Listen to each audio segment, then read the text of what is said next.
Ok, alors je vous présente le cas et puis après vous me dites un peu ce que vous en pensez et on discute au fur et à mesure. Alors c'est un border collie de 13 ans, femelle stérilisée de 3 kilos.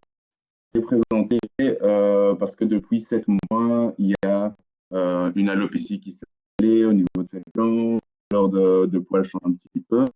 Les propriétaires ont l'impression qu'elle mange de plus en plus, voire même aller jusqu'à piquer de la nourriture sur la table, ce qu'elle ne faisait pas avant.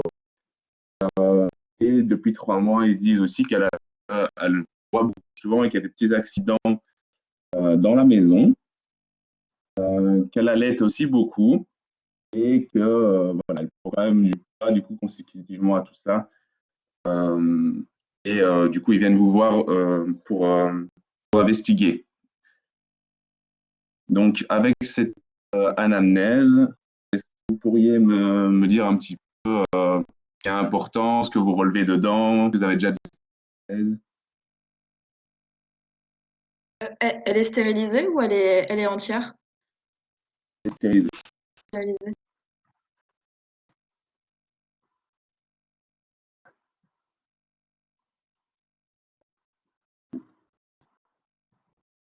Alors, qu'est-ce qui est important dans l'anamnèse? La polyphagie, La polyphagie, ouais. polyérie, polybutie. Ok. Est-ce qu'on est sûr qu'il y a une PUPD déjà?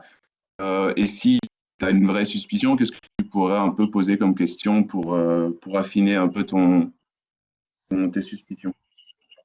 Combien est-ce qu'elle boit par jour? Ouais, donc c'est toujours une bonne question. Est-ce que tu as une idée de la valeur de base qu'on se fixe?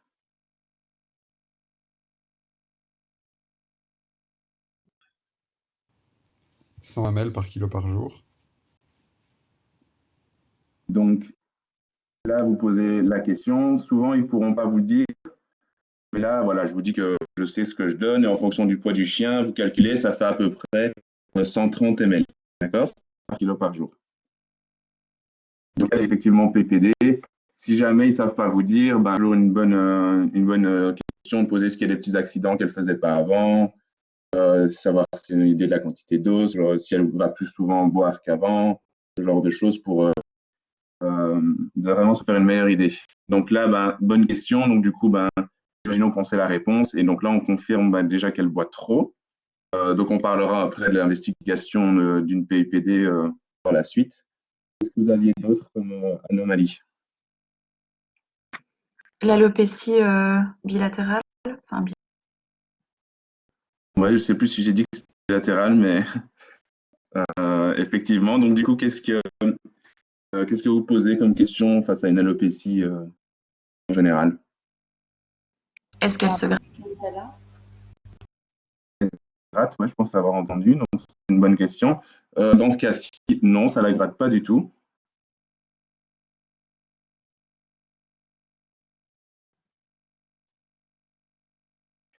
Ben, elle se gratte depuis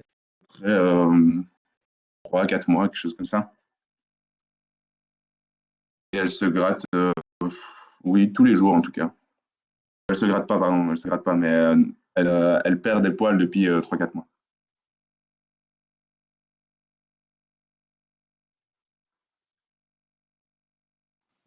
C'est localisé où? Je vous entends pas du tout. Où est-ce que c'est localisé? Ah oui. Donc c'est vraiment au niveau des flancs et c'est symétrique à gauche et à droite. Donc sur base de ça, vous avez quoi comme suspicion? C'est une présentation assez typique.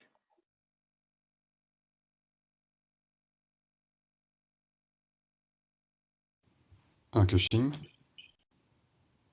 Ok, donc l'adénocorticisme peut faire ça. Qu'est-ce qui pourrait te donner aussi une alopécie bilatérale non prurigineuse? Une hypothyroïdie. Hypothyroïdie. Une hypothyroïdie? Ouais, très bien. Et encore une chose, Hyperostrogénisme. et l'hyperœstrogénisme, nickel. Ok. On avait d'autres comme anomalie à la prend du poids? Elle prend du poids, ouais. Donc, qu'est-ce que vous pouvez poser comme question par rapport à ça? Est-ce qu'elle prend du poids de façon uniforme ou est-ce qu'il y a un endroit où elle stocke un peu plus, enfin, par exemple au niveau du ventre ou... Ouais, c'est une bonne question. Quoi d'autre? Est-ce qu'ils ont changé quelque chose dans l'alimentation? Aussi, ouais, est-ce que vraiment, enfin, c'est juste essayer de creuser à ce niveau-là. Et, également voir si sa prise de poids, c'est vraiment de la graisse ou si c'est pas corrélé aussi à autre chose, comme tu disais. Donc, voilà, juste demander aux gens alors s'ils trouvent bien que l'animal est plus gras ou alors si c'est juste, comme tu disais, quelque chose de plus. Donc, face à tout ça, quelle est votre suspicion de base?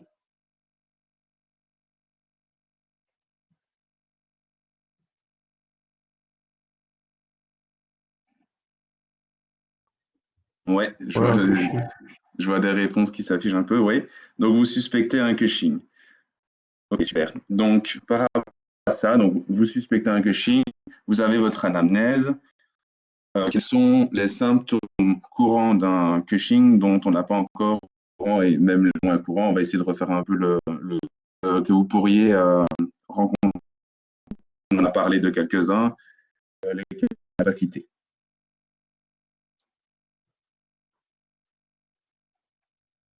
On vous entend plus. Ah, sorry. Je vous demandais si, donc, tous les symptômes dont on a parlé, lesquels est-ce qu'on n'a pas mentionné encore? Un amincissement de la peau. On voit plus les Ok, vaisseaux. très bien, donc une peau fine. La fonte musculaire. Je vois apparaître calcinose cutanée, ça c'est très juste. Musculaire aussi, L'allaitement. Distension abdominale. distension abdominale, ouais. Par rapport à la, donc j'ai vu calcul aussi, donc ça peut, hein, mais c'est quand même très rare aussi, mais ça peut effectivement, donc je le note. Au niveau de la fonte musculaire, qu'est-ce que tu pourrais poser comme question à la propriétaire? La rapidité. Enfin, Oui, par exemple, si oui, elle- pourquoi pas. où c'est localisé. Si c'est C'est généralisé. localisé, ouais. Donc souvent, on voit beaucoup, ben, si c'est sévère, vous verrez au niveau de la colonne ce genre de choses. Mais souvent, vous verrez aussi les creux un peu temporaux, au niveau de la fosse temporale, là où le muscle fond, ça se voit très fort au niveau du crâne. Ça aussi, c'est quelque chose à regarder. Mais ce que vous pouvez demander à la propriétaire, ce serait par exemple, est-ce qu'ils montent toujours sur le canapé? Parce que des fois, ça se traduit vraiment par une faiblesse musculaire. Donc, ils vont vous décrire ça, un animal qui est un peu plus léthargique et qui n'arrive plus à monter sur le canapé, vraiment dû à une faiblesse lors de Cushing. Ça, c'est vraiment quelque chose qu'ils vont vous décrire souvent. Donc, ça peut être une question à poser pour s'orienter aussi. Au niveau de la distension abdominale, est-ce que vous pourriez me dire qu'est-ce qui la provoque? C'est une redistribution des graisses, non? Il y a une distribution des graisses, ouais. Quoi d'autre? Le relâchement musculaire. Relâchement des ligaments, non? Des ligaments de la Non. ceinture musculaire, ouais, Ouais. de la ceinture abdominale, ouais. Donc ça, c'est bon aussi. Et une dernière chose.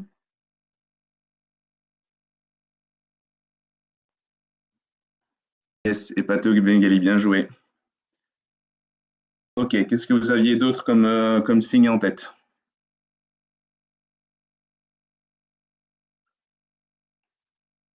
On peut voir Allaitement. l'état du poil du chien. Je sais pas si on en parlait ou pas.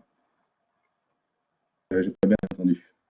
Je parle au niveau de l'état du poil du chien. Je sais pas si vous l'avez dit dans l'anamnèse. Oui, qui changeait. Couleur. Moi, il y a des changements quand même au niveau du poil qui est un peu plus clair. D'intolérance à l'effort?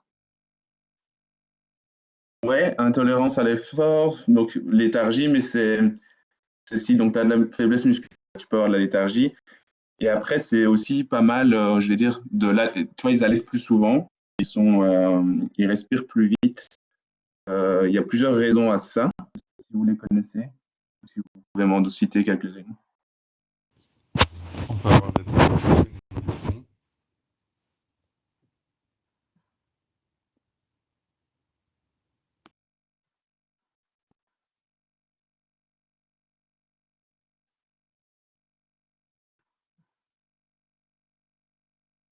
Allô?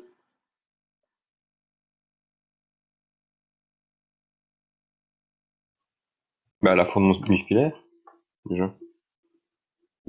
Euh, Tu peux Pardon. préciser un peu plus tes pensées? Les muscles respiratoires sont atrophiés.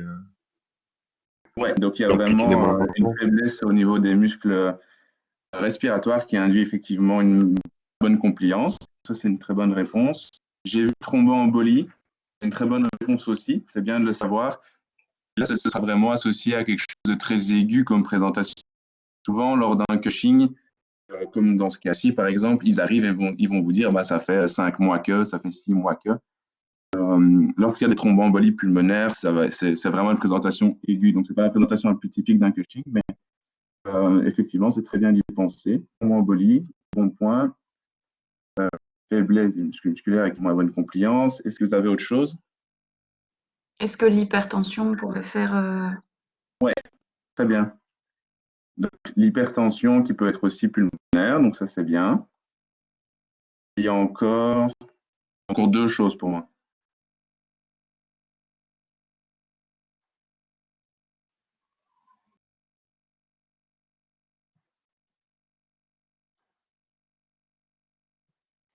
Bah, la prise de poids. Ok, ouais, j'y avais pas pensé. Trois choses, mais bien vu. Prise de poids, donc forcément moins de place pour le thorax pour bien on va dire. Donc encore deux choses. c'est pas une insuffisance cardiaque congestive? Non. Non. Pourrait pas y avoir l'hépatomégalie qui empêche le thorax de bien se dilater. Bah, je l'ai pris dans prise de poids, tu vois, distension abdominale, je l'ai mis dans le même sac. Mais effectivement, ça va jouer. Donc vraiment, tout ce qui fait la distension abdominale ne va pas aider pour sa respiration.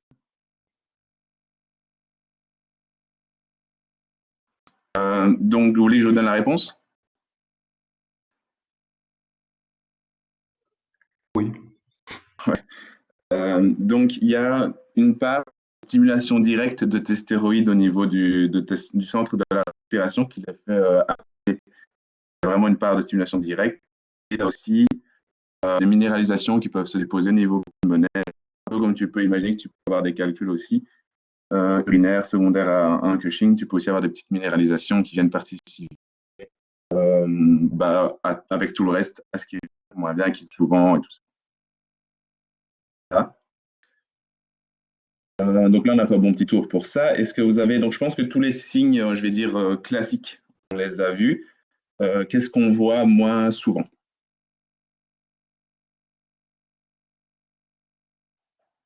Mais qu'on peut voir.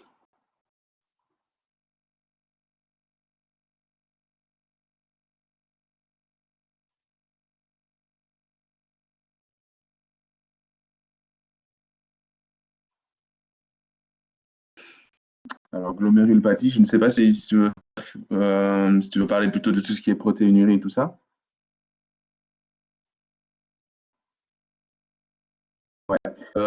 Alors oui, c'est juste qu'ils sont souvent protéinuriques, mais c'est pas quelque chose que tu vas vraiment pouvoir voir cliniquement ou quoi. Ce sera plus dans les examens complémentaires. Du coup, qu'est-ce que tu pourrais plutôt demander ou voir à l'examen clinique de base qui pourrait faire penser à un Cushing. Et puis on verra après pour les anomalies sanguinaires et tout ça.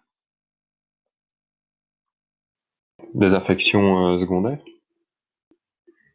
Comme il y a une Aussi, oui, immunosuppression. aussi, mais ça va pas vraiment t'orienter au niveau clinique. Des comédons? Comédon, ouais, bonne réponse. Vous avez quoi d'autre?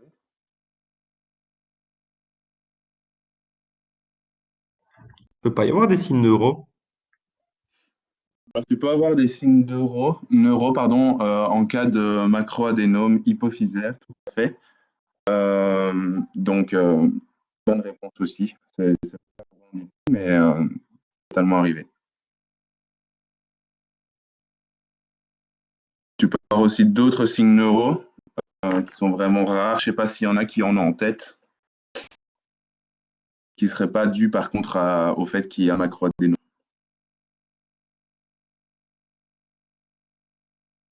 Tu as l'hypertension et Non, pas trop lié à l'hypertension. C'est vraiment en fait, c'est plutôt le fait qu'il y ait une sorte de dégénérescence qui peut apparaître. Une insuffisance cardiaque? Alors, j'ai pas d'insuffisance cardiaque dans mes. Parce que là, je suis vraiment dans le neuro, hein. C'est pas les Après, myotonies chez le caniche? ouais, bien vu. Donc, tu as des pseudomyotonies. Je pense que dans le cours, c'est mis chez le caniche abricot, je pense. Mais en temps, il y a eu d'autres races qui l'ont présenté, donc je pense que c'est un peu remis en question et que c'est pas typique d'une seule race. Mais avoir des pseudomyotonies de tête, ils avaient fait des biopsies et ils avaient vraiment vu des signes de dégénérescence musculaire. Donc je pense que c'est ça un peu qui explique la pathologie. Mais voilà, donc c'est bien de retenir le caniche, mais je pense que c'est un peu remis en question le fait que ce soit cette race-là et que d'autres races le font également. Et la dernière, c'était, enfin au niveau neuro, c'était que tu peux aussi avoir des neuropathies faciales avec du même principe. C'est pas courant du tout, donc c'est pas grave si on le retient pas. Dans ce que vous pouvez voir à l'examen clinique également, et qui peut un peu vous orienter aussi, si jamais on parle de femelles entières, les propriétaires peuvent peut-être vous rapporter également que ça fait un moment qu'elle n'a pas eu ces chaleurs. Par exemple, on peut avoir des chaleurs silencieuses en cas de Cushing. Vous savez un peu pourquoi? Est-ce que le fait que je vous dis ça, ça vous rappelle un peu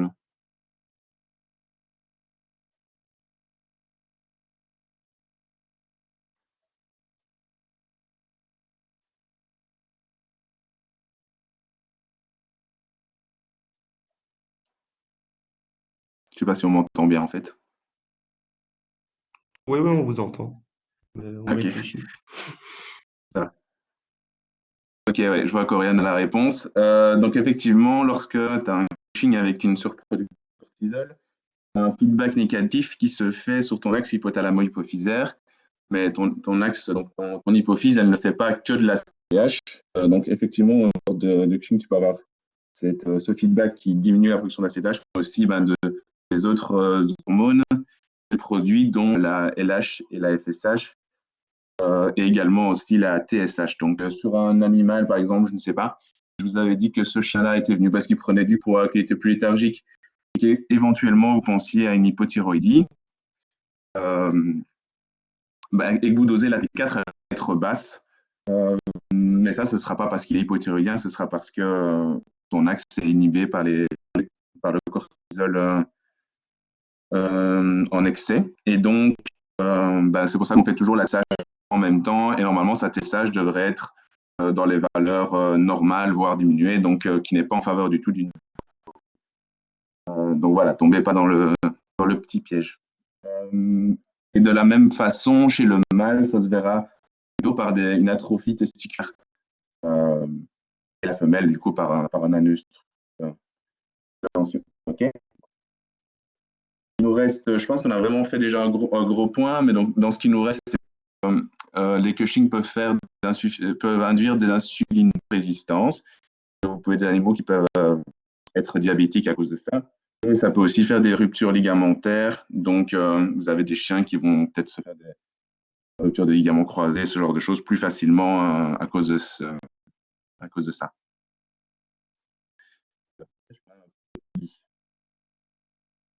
Ça va? Donc, on a fait un bon petit tour de tout ce qu'on pouvait voir. Du coup, on va avancer tout doucement. Alors, et quel examen est-ce que vous proposeriez maintenant pour investiguer? On pourrait doser les enzymes hépatiques. Pardon? Les enzymes hépatiques. Ok, ouais. Dans quelle optique alors? Quelle est ton idée? Ben, elles seront augmentées, non? Ouais, Cushing. surtout lesquelles? Ah merde, je crois qu'il y a une réponse qui est apparue, mais je l'ai ratée.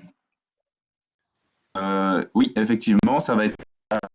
Donc, lorsque vous avez les pales extrêmement augmentées, ça peut être uniquement dû à des corticos parce que ben, ça induit une libération de pales cortico-induite juste à cause des enzymes cortico-induites que ça. Je ne sais pas si je peux voir vos réponses. Ah, voilà, ça affiche là-bas. Ok, donc l'euchogramme de stress, c'est une bonne réponse. Donc, à l'hématose, c'est l'anomalie la plus courante que vous verrez. Est-ce qu'il y en a qui savent avoir donc lymphopénie, eosinopénie, voilà, avec une leucocytose, neutrophilie. Donc ça, c'est vraiment ton leucogramme de stress. Très bonne réponse. Ça, c'est ton hématose, du coup. Donc, on a parlé des enzymes hépatiques. Tu peux aussi avoir une augmentation de tes alates restera généralement vraiment légère et dans le temps. Donc, est-ce qu'il y a autre chose que vous voulez regarder éventuellement dans la prise de sang?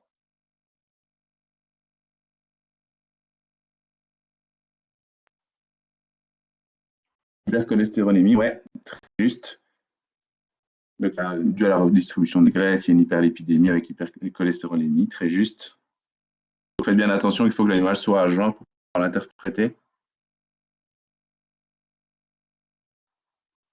Est-ce qu'il y en a qui pensent à autre chose?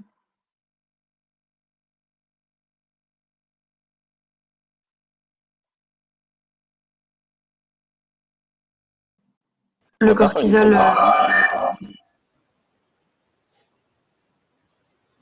Désolé, j'ai pas entendu du tout. On pourrait pas faire une échographie pour aller voir un peu les organes? Si, on va en parler aussi après. Hyperglycémie, voilà, très bonne réponse. Donc, l'effet hyperglycémiant des glucocorticoïdes donc peuvent induire une hyperglycémie. Et oui, je ne vous l'ai pas dit, mais dans ce qui fait augmenter un peu les enzymes hépatiques légèrement, comme ça, c'est probablement l'hépatopathie de stockage qui est consécutive du coup à l'accumulation de graisse dans le parenchyme hépatique suite à Cushing. Donc là, on a fait un bon tour du sanguin. Donc maintenant, on va pouvoir voir ce que vous allez proposer d'autre. Donc j'ai échographie abdo. Oui, ça c'est, on va en parler juste après. C'est une bonne réponse.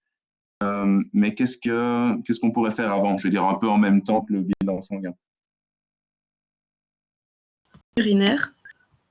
Ouais, analyse urinaire. Donc tu t'attends à voir quoi comme anomalie? Une densité faible. Densité faible, ouais. Donc c'est quoi pour toi une densité faible? C'est l'idée quoi? C'est pas en dessous de 1,030 ou 35. C'est le Ouais, chien. ce sera même souvent en dessous de 1020. La plupart du temps, on s'attend à quelque chose de plus isosténué quand ils sont aidés. En tout cas, ils sont très généralement en dessous de 1020 en densité. Donc, bonne réponse. Donc, ça, c'est une bonne manière aussi de vérifier si vous avez vraiment le PUPD ou pas. Donc, si jamais c'est un peu difficile à l'anamnèse d'en avoir une densité urinaire pour voir. L'animal est à 1050, il n'est pas PUPD, quoi. C'est qu'il concentre très bien ses urines. Donc là, voilà, c'est toujours une bonne idée. Donc là, il a 1018. Donc c'est assez faible. Ça colle plutôt bien. Qu'est-ce que vous voulez regarder d'autre, analyse urinaire? On peut faire une si on a de la protéinurie. Ouais, donc on peut faire la tigette. À la tigette, on pourra voir qu'il y a une protéinurie qui est très courant avec les Cushing. Autre chose?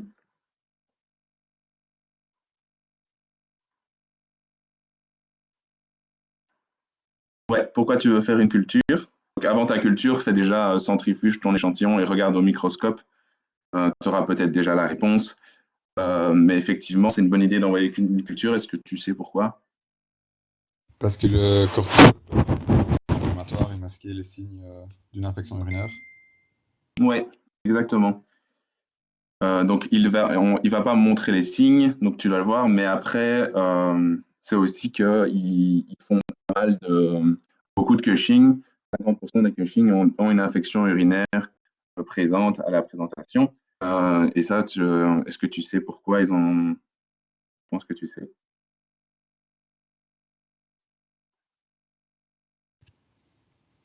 À cause de la PUPD? Bah, le fait qu'il y ait une densité plus faible, ça favorise, effectivement, mais il y a une autre raison. Je vois pas la réponse. Il n'y a pas trop, normalement, il y a une hyperglycémie dans le sang, mais il y a beaucoup plus rarement une glucosurie associée. Donc, ce n'est pas vraiment la raison. Mais c'était bien imaginé. Ouais, l'immunosuppression, ouais, bien vu. Donc, c'est vraiment des animaux déprimés, qui font plus facilement les infections, et en général, ça va surtout être au niveau urinaire, effectivement. C'est pour ça qu'on envoie la culture. Et je pense, j'ai vu les cristaux, oui, c'est aussi une bonne idée pour aller voir si on a déjà des cristaux présents. Ok, c'est très bien pour l'analyse urinaire. Donc maintenant, pour l'écho-abdo, qui veut faire l'écho-abdo, je ne sais plus. Et qu'est-ce qu'il avait en tête, qu'est-ce qu'il cherche? Aller voir les surrénales, déjà. Ouais, Voilà, donc tu vas aller voir la surrénale. Donc, est-ce que tu peux, en partant de ce principe-là, est-ce que tu peux me dire un peu ce que tu cherches comme anomalie au niveau des surrénales et pourquoi? Voir s'il n'y a pas une tumeur au niveau d'une des deux surrénales ou une atrophie de l'autre. Ok. Qu'est-ce que tu pourrais avoir également?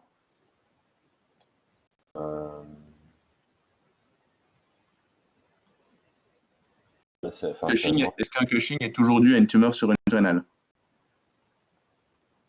À mon avis, non. À mon avis, non. Donc, c'est le bon moment pour parler des Au niveau des hypophyse différences. aussi, non? Ah, pardon, je t'ai pas entendu. Au niveau de l'hypophyse, c'est possible aussi, non? Une tumeur à ce niveau-là. Exactement. Donc, vous avez 3 types de Cushing. Donc, 1, l'hypophysaire, 2, le surrénalien, et le troisième, on n'a pas encore parlé, Iatrogène? iatrogène, ouais. Bingo. Donc ça, ce sont les 3 types de Cushing. Donc effectivement, l'échographie abdominale va être très utile aussi pour nous aider dans la démarche, dans le sens où, comme tu l'as très bien dit, on peut avoir une masse surrénalienne sur une surrénale qui produit, qui est sécrétant du cortisol en excès, induit un feedback négatif au niveau de l'axe hypothalamo-hypophysaire avec une diminution de la production de l'ACTH. Donc, la surrénale contralatérale sera de petite taille. Donc ça, c'est la présentation plus d'un Cushing surrénalien.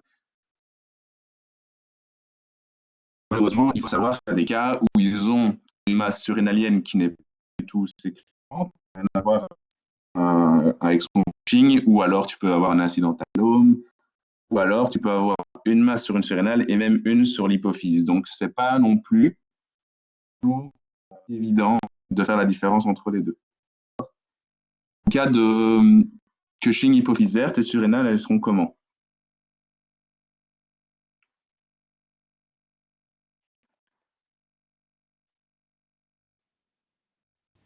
On aura 2 surrénales qui sont trop grosses, mais de forme normale. Ouais, donc 2 grosses surrénales. Nickel. Donc, Attends, avant, est-ce que vous pouvez me dire à peu près le pourcentage de cas où c'est hypophysaire, le pourcentage de cas où c'est surrénalien? C'est dans 80% des cas.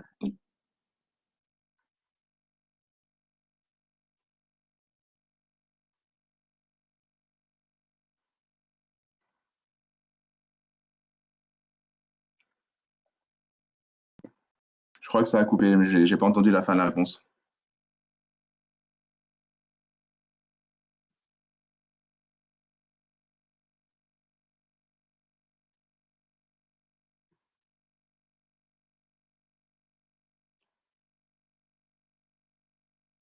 Ouais, quelqu'un sait me dire alors ou pas? Ou on m'entend plus? 80% de cas hypophysaires, oui, 80-85, et en cas et donc surrénalien, bah, l'inverse, hein, 15 à 20% de surrénalien. Donc Donc en parlant de masse sur une sérénale, qu'est-ce que ça pourrait être d'autre que une masse sécrète adénocarcinome? Est-ce que vous connaissez une autre tumeur surrénalienne qui est courante?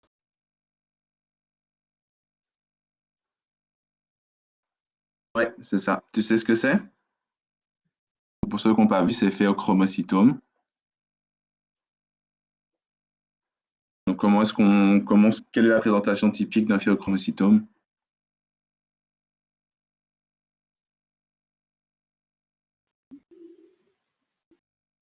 Ouais, hypertension, souvent aussi associée du coup à une tachycardie, alors que souvent l'hypertension engendre plutôt une bradycardie, mais là, vous avez l'association des deux à cause des calamines. Juste une petite parenthèse là-dessus. Donc dans notre cas, on va revenir sur notre border collie. Il fait 23 kilos. Est-ce que cette information seule peut déjà un peu vous orienter sur la possible origine du Cushing? C'est pas encore que c'est un Cushing, on imagine.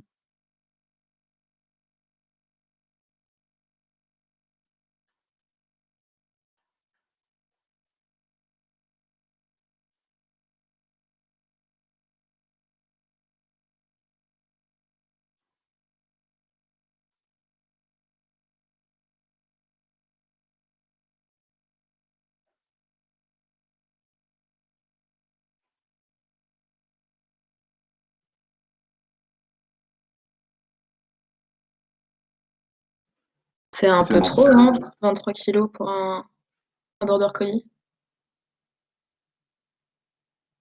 Ouais, ça me choque pas tellement, je t'avoue.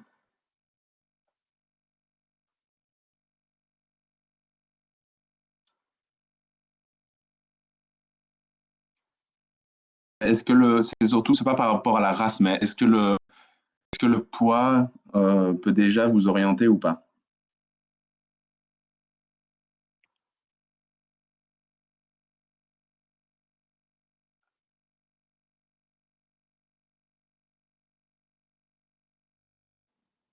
Les grands chiens, ils font plus souvent des Cushing surrénaliens, non?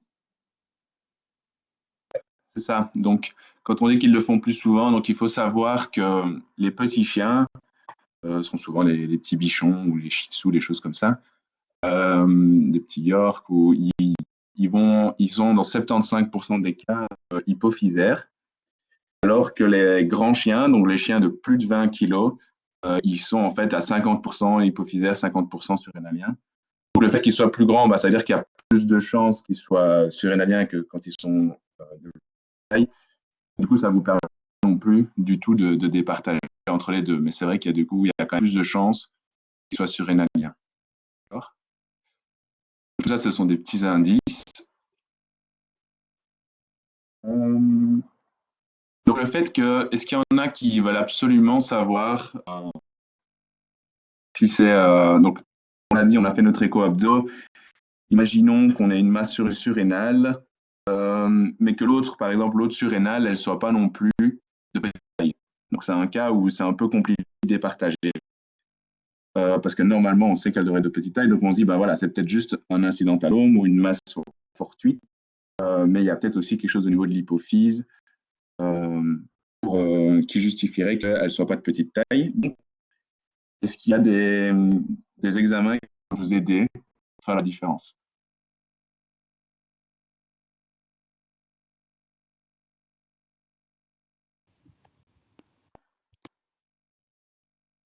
De freination, ACTH, hexaméthadone. Ouais, ok. Donc, qu'est-ce que vous pensez du test ACTH pour diagnostiquer un Cushing? C'est pour diagnostiquer la forme iatrogène, non? Ouais, donc c'est un très bon test pour diagnostiquer la forme iatrogène, effectivement. Et qu'est-ce que tu en penses pour diagnostiquer pour faire une différence ou pour diagnostiquer tout court un Cushing? Il n'y a pas iatrogène. J'ai pas entendu la question en entier, je pense, mais on pourra pas faire la différence entre pituitaire, enfin hypophysaire et surrénalien avec la CTH. Oui, c'est très juste. Est-ce que ça peut quand même t'aider pour diagnostiquer un Cushing, Cushing tout court?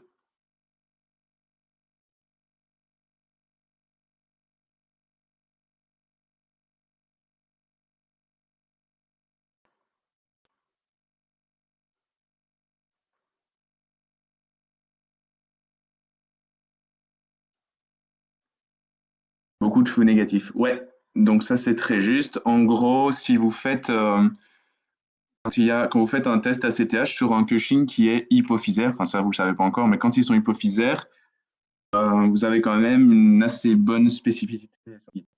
D'accord? Donc ça c'est. Mais le problème, c'est que quand ils sont par exemple surrénaliens, vous avez beaucoup plus de faux négatifs.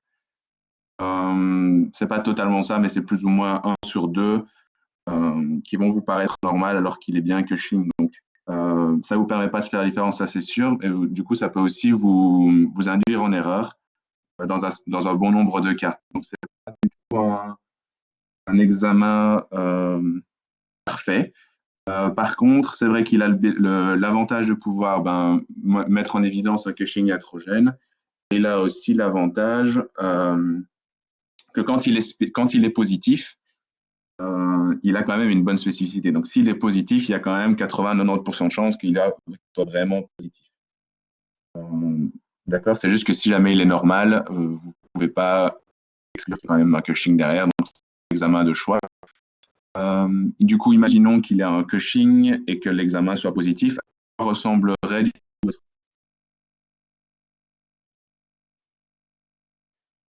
ressemble un test ACTH qui est positif pour un Cushing?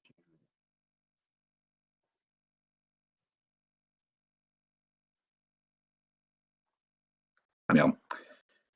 Donc la question c'est à quoi ressemble un test ACTH quand il est positif pour un Cushing? On a une droite, mais qui est avec une pente plus importante. Enfin, ça monte plus haut, quoi. Ouais, ça monte plus haut. Tout à fait. Donc normalement, un animal normal, il reste en dessous de 450 nanomoles par litre. Donc ça sert à rien de retenir ces valeurs-là. Il y a toujours des tableaux pour ça et donc pour vous y référer. C'est juste pour vous donner une idée. Donc un animal normal, il sera en dessous de 450 nanomoles par litre. Quand ils sont positifs, ils sont généralement au-dessus de 600. Donc quand ils sont au-dessus de 600, vous avez quand même une bonne spécificité. Donc vous pouvez dire qu'il a un Cushing. Par contre, si jamais il est en dessous des 450, qui est dans la zone normale, le problème, c'est de savoir sur base de ça. Donc, comme je l'ai vu apparaître, un autre test qui existe, c'est des tests de formation à faible dose. Un d'entre vous qui se sent data pour l'expliquer. Comment est-ce qu'on fait le test aussi en pratique et puis ensuite, comment vous pouvez l'interpréter et pourquoi celui-là est mieux.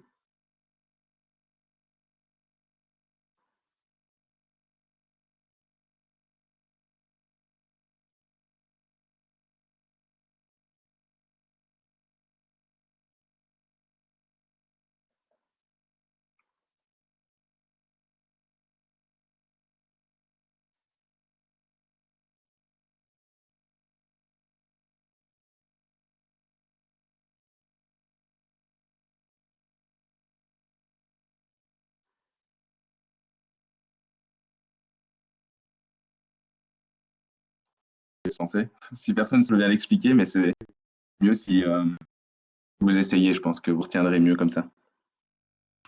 On mesure le cortisol à T0 et je sais pas si on m'entend.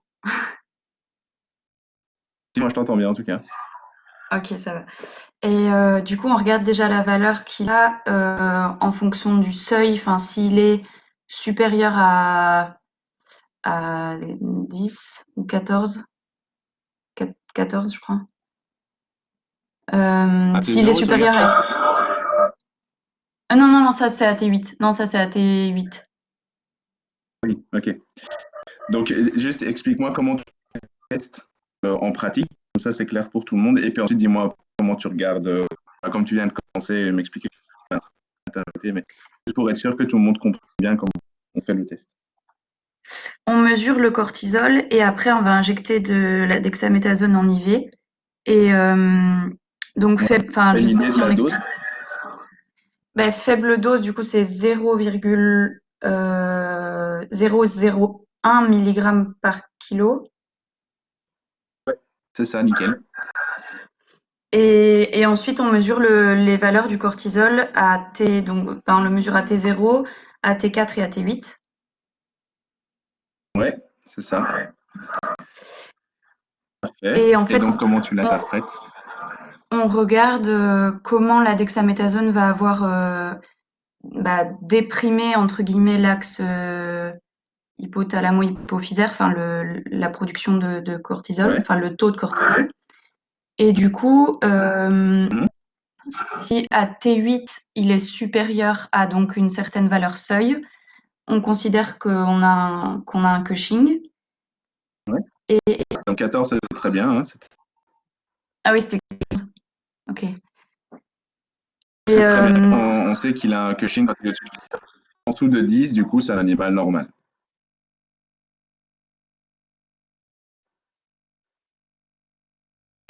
ensuite, on regarde Je t'entends plus, Adrien, pardon. ensuite, on aura la valeur à T4 et si on voit qu'il y a une dépression quand même significative, ça veut dire que si la valeur à T4, c'est la moitié de la valeur à T0, je crois, alors c'est un Cushing qui est d'origine hypophysaire parce qu'il y a eu quand même une dépression sur le taux de cortisol, alors que si c'était surrénalien, on n'aurait pas de réponse. Je ne sais pas si c'est clair ce que je dis. Bah, pour moi, je pense que tu l'as très bien expliqué. Si quelqu'un, si c'était pas clair pour quelqu'un, il peut le dire ou le mettre dans les commentaires. Comme ça, on peut peut-être réexpliquer, mais je pense que c'est pas mal. On pourra faire un petit exercice après pour être sûr que ce soit bien bon.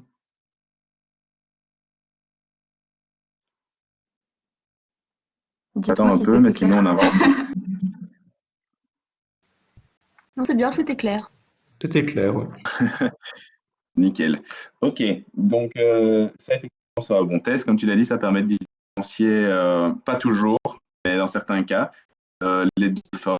Donc ça peut nous orienter. Ça, avec l'échographie, vous avez en général déjà une très très bonne idée de l'origine. Donc en général, on fait une échographie, de freination à faible dose de la DEXA. Mais il y a quand même d'autres tests. On va juste, du coup, on va pas s'attarder dessus, mais on va quand même en toucher un mot. Est-ce que vous savez de quoi il s'agit?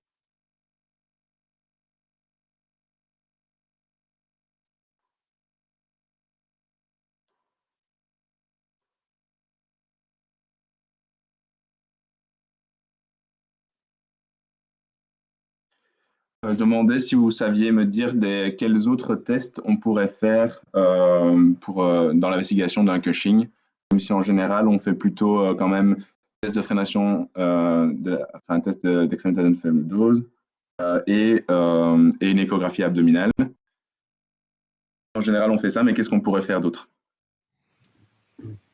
Test de freination à la DEXA à forte dose.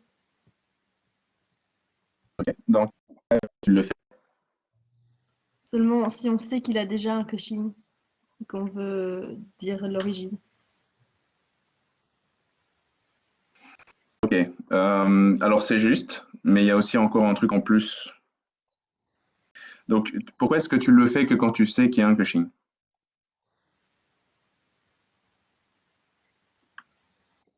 Parce que sinon, on ne pourra pas différencier un sein d'un hypophysaire. Ouais, c'est juste. Et donc, le truc, c'est que tu le fais en plus une fois que ton test de freination à faible dose n'a pas du tout, enfin, quand tu as fait ton test à faible dose, il n'a pas du tout supprimé. Et donc, ta valeur est restée toujours au plafond. Et donc, dans ces cas-là, ça veut dire que soit c'est bien surrénalien, soit il fait partie des cas où c'est un hypophysie qui est très résistant et dont la faible dose ne suffit pas à supprimer.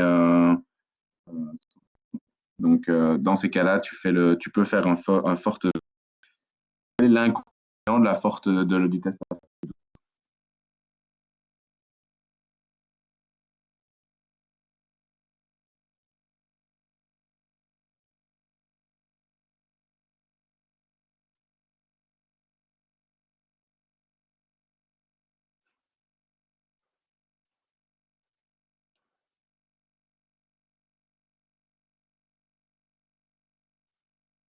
Hassan?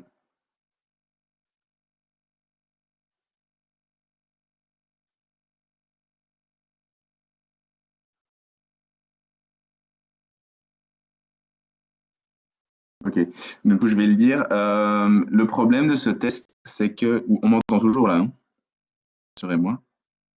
Oui, on vous entend.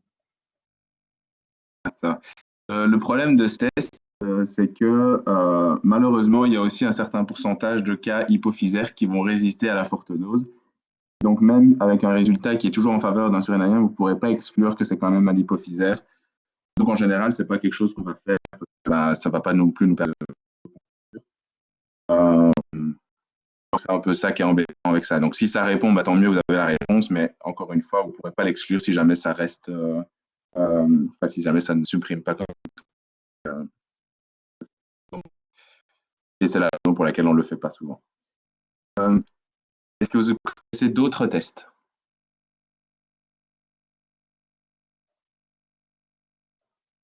Je pense qu'il y en a deux qui seraient intéressants qu'on discute quand même, juste un mot ou l'autre. Le dosage de la CTH endogène. Ouais, très bien. Dans votre cours, ça? On nous en parle vite fait. Ok. Donc oui, c'est très bien. Et puis c'est un test qui peut être très pratique parce que ben, si jamais c'est surrénalien, on imagine bien que la CTH endogène, elle va être basse. Et dans un cas hypophysaire, elle va être haute. Et ce qui est bien dans ce test-là, c'est qu'il y a très peu d'overlap entre les deux, entre différentes valeurs dans les deux. En général, ça va être positif quand ça va être assez faible quand ce sera surrénalien. Il n'y a pas trop de valeur de zone grise entre les deux, je veux dire. Dans ce cas-là, c'est plutôt bien, mais la raison pour laquelle vous ne le verrez peut-être pas souvent, c'est que malheureusement, en fait, ce qui pose souci, c'est la réalisation du test. Je ne connais pas les prix, mais en tout cas, je sais qu'il faut centrifuger tout de suite, pouvoir le congeler, à mon avis, ça doit être moins 20 degrés, quelque chose comme ça, et puis l'envoyer, congeler, des choses comme ça. Donc, en fait, c'est dans la mise en place du test et pour l'envoyer de ça, c'est compliqué et laborieux, donc du coup, on le réalise souvent. Et d'autant plus que si jamais vous avez les résultats et que les résultats sont un peu litigieux ou ils sont pas dans ce cas-là, c'est probablement une erreur dans la réalisation du test et il faut le refaire en fait. C'est un peu compliqué à ce niveau-là, la raison pour laquelle vous ne le verrez pas souvent, donc on se débrouille plutôt avec les autres. Ça va. Il y a encore du coup un dernier test, mais c'est déjà super ce que vous avez dit, mais il en reste un petit dernier. Si ça peut vous aider, disons que c'est un peu comme un peu la même logique que quand on fait un cortisol basal quand on est sur la dicène. Je pourrais vous l'expliquer un peu derrière ce que je veux dire par là, parce qu'il y en a qui ont une idée du dernier dont je veux parler.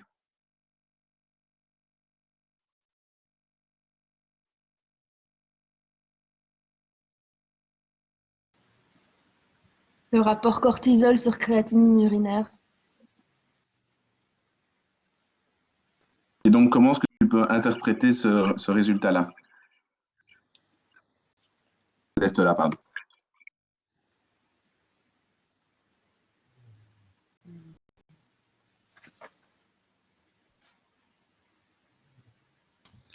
C'est plus pour exclure un Cushing.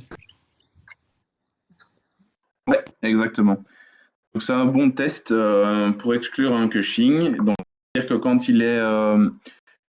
quand il est négatif, ben, ce ne sera pas un Cushing. Mais quand il est positif, ça ne vous dit absolument pas que c'est un Cushing. Donc, la raison, c'est qu'il y a beaucoup d'autres choses qui vont faire en sorte que le test soit positif. Donc, quelle est, je veux dire, la raison la plus courante que le augmenter dans l'urine d'un chien?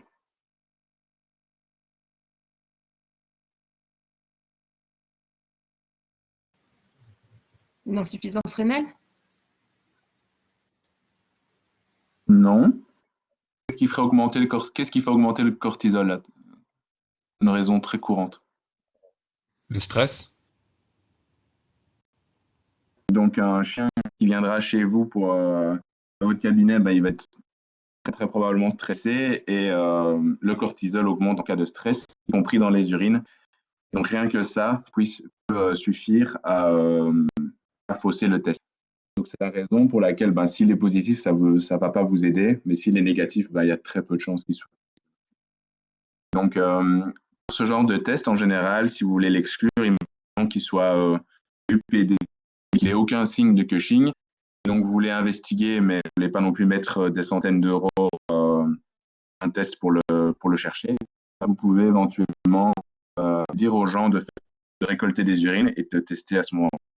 Donc, du coup, la meilleure façon de le tester pour mettre le plus de chances de côté, ça va être de prendre que les gens le fassent à la maison, parce que dans votre cabinet, ils vont être stressés. Comme ça, on évite un peu de les stresser. Et on dit en général 2 jours après que vous l'ayez vu. Donc, si vous l'avez vu dans votre cabinet et que vous en parlez avec les gens, dites 2 jours, récolter de l'urine à la maison au matin et on fera le test là-dessus. Comme ça, vous minimisez les chances de faux positifs.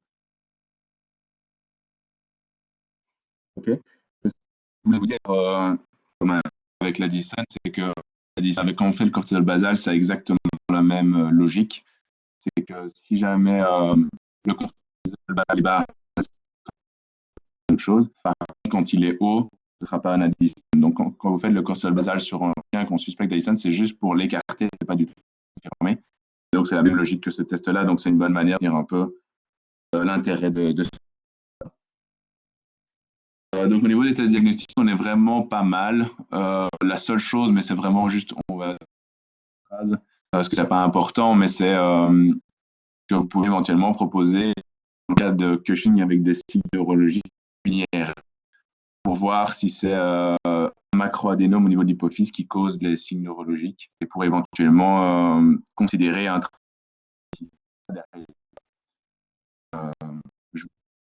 C'est pas non plus courant. Alors, du coup, c'est le bon moment. Donc, dans les dernières choses, non, juste on pourrait proposer comme examen complémentaire une analyse urinaire dans notre clinique, on a fait un bilan sanguin, on a fait une échographie abdominale. Imaginons qu'on a fait le test à dexméthasone à faible dose. Quelles sont les 2 petites choses qu'on pourrait faire en plus pour vraiment être complet?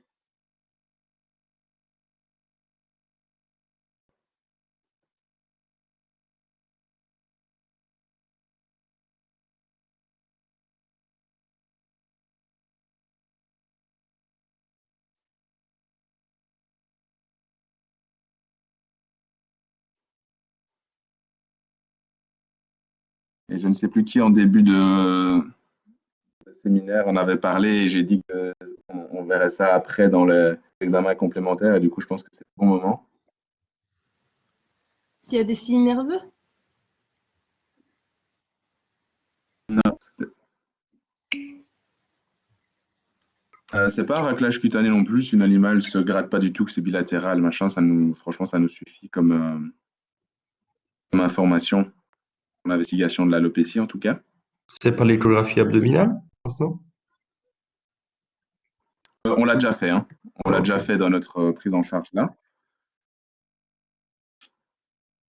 Alors c'est deux petits tests, hein. Cherchez pas trop loin. Donc quand on a parlé des conséquences d'un Cushing, on a parlé de ces 2 choses-là. Et donc c'est juste 2 choses à faire dans vos commentaires pour justement les quantifier, je veux dire.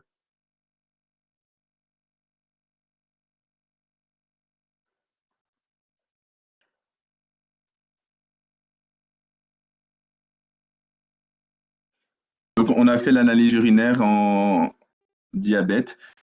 Oui, si tu le verrais tu verrais une glucosurie, tu pourrais envoyer des fructoses, tu pourrais investiguer ça effectivement. Mais ça, je veux dire, si tu as ça, oui, on peut éventuellement faire des fructoses, ça peut. J'avais autre chose en tête. Donc pareil dans la. Un test hépatique, de la fonction hépatique? Une très bonne remarque. Simplement, donc, j'imagine que tu veux parler d'un repas d'épreuve. Ouais. Il faut savoir que je crois, pas vérifier, mais que je crois que c'est 30% des chiens avec un cushing vont avoir un repas d'épreuve modifié alors que le foie va très bien. Donc, c'est pas un bon test pour la fonction hépatique lors de cushing. Je pense que c'est 30%, mais on peut vérifier après, pour être sûr. Ok. Donc, on avait fait l'analyse urinaire. On a fait l'analyse urinaire et on a vu qu'on avait souvent une protéinurie avec les Cushing. Du coup, un bon test à faire. Une tigette, ça vous dit une croix, ça vous dit deux croix, mais c'est pas parce que vous avez une croix que forcément la protéine. Enfin, c'est très spécifique d'un. Du coup, Arnaud a tout de suite compris. Du coup, oui, la tigette, c'est qualitatif. C'est juste savoir s'il y a une protéinurie ou pas, mais c'est pas quantitatif comme test. Donc, en même temps, quand vous voyez votre culture, vous pouvez demander un RPCU. Pour pouvoir suivre votre protéinurie dans le suivi de votre Cushing pour voir si vous arrivez bien à la corriger parce que c'est pas bon pour les reins. Donc c'est quelque chose qu'on doit vraiment suivre, vraiment bien traiter notre petit chien et s'assurer qu'on passe pas à côté de trucs. RPCU, voilà, ça c'est un des deux, très bien. Et la dernière, je pense que c'est tellement simple qu'on n'y pense pas. On avait dit que les chiens Cushing faisaient souvent des hypertensions. Donc, évidemment, dans notre examen complet, il faut prendre une pression. Je pense que intuitivement, vous le saviez, mais on ne l'avait pas dit. Du coup, je remets juste l'accent dessus. C'est pas important à savoir, mais est-ce qu'il y en a qui ont des hypothèses sur qui pourraient induire une hypertension sur un chien avec un Cushing? Les effets aldostérone-like? Oui, c'est ça. En fait, donc on pense qu'il y a une part du fait que l'aldostérone est augmentée, ce qui a une volémie. Et en fait, ce qui est intéressant, c'est qu'ils avaient vu que c'était tous les Cushing surrénaliens qui avaient l'aldostérone plus élevé et qui donc pourraient expliquer l'hypertension. Mais en fait, quand c'est hypophysaire, l'aldostérone est pas augmentée. Je crois qu'elle était même basse. Donc ça n'expliquait pas tout. En fait, la pression, on n'a pas une certitude sur son origine, mais dans une certaine proportion de cas, il y a une part d'aldostérone dedans, effectivement. Ça va donc bien prendre la pression, n'oubliez pas pour la suite, finalement, suivi. Okay, on a fait beaucoup de tests, c'est nickel. On a bien avancé. Est-ce que je vais voir? J'avais un petit test, un petit exercice pour voir si vous avez bien compris le DEXA faible dose. Mais juste pour le test à la CTH endogène, tu as dit qu'il n'y avait pas beaucoup d'overlap entre le surinalien et l'hypophysaire. Mais il me semble que nous, dans le cours, il avait dit que justement, il y avait un grand overlap, il y avait une grosse zone grise, et que du coup, parfois, on ne savait pas interpréter le test. Ok, j'avais l'inverse en tête, mais je vais vérifier. Attends. Ouais. Je regarde. Donc là, j'ai les team leaders avec moi. Donc ça disent il y a un petit overlap. Je traduis en même temps parce que mon anglais, ça va être atroce. Il y a un petit overlap dans la CTH endogène chez les chiens qui ont un PDH, donc un Cushing hypophysaire, par rapport aux chiens avec un Cushing surrénalien. Ensuite, ils disent que ACTH endogène est normal à augmenter en cas de hypophysaire et généralement bas à indétectable en cas de lien ou iatrogénique. Donc non, je pense qu'il faudrait voir ce qui est écrit dans votre cours, mais en tout cas, dans les fingers, ils ont vraiment l'air de dire que qu'il n'y a pas trop de. Je ne sais pas si c'est peut-être une erreur de note ou quoi, mais. Okay. Bah, c'était. Ou alors qu'il y a quelque chose. C'était Peter qui avait dit ça, mais après, je ne sais pas si. Enfin, c'est lui qui l'avait dit à Oui, l'oral, oui, je te c'était pas crois, hein, écrit. c'était écrit. Ou alors entre l'apparition de Lettinger et des études, ils ont montré que du coup, il y en avait peut-être. Mais ça, alors du coup, je suis au courant. Ok, ça va. On peut checker ou demander à un prof en médecine interne quand vous croisez un ou pas, pour être sûr. De base, enfin, voilà, pour être sûr qu'il n'y ait pas des études récentes qui ont montré l'inverse. Mais comme ça, on est sûr. Ok. Ok, alors, donc je vais vous dire les valeurs de notre test DEXA et ensuite vous me dites, ce que vous en pensez, d'accord? Donc, le test à T0 dit qu'on a une valeur de 81 nanomoles par litre. Je vais noter en même temps, comme ça, vous savez les chiffres. À 4 heures, donc T4, il a 53. Et à T8, il est à 98. Et sur base de ça, je vous demande d'interpréter.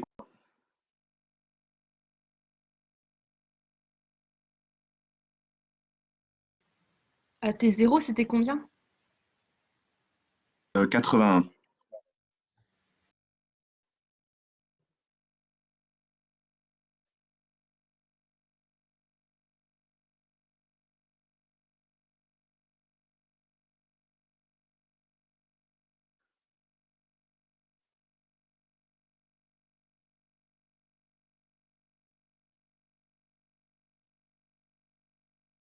Donc, qui se lance? Bon, Adriel, toi, tu as déjà fait une fois, donc c'est quelqu'un d'autre.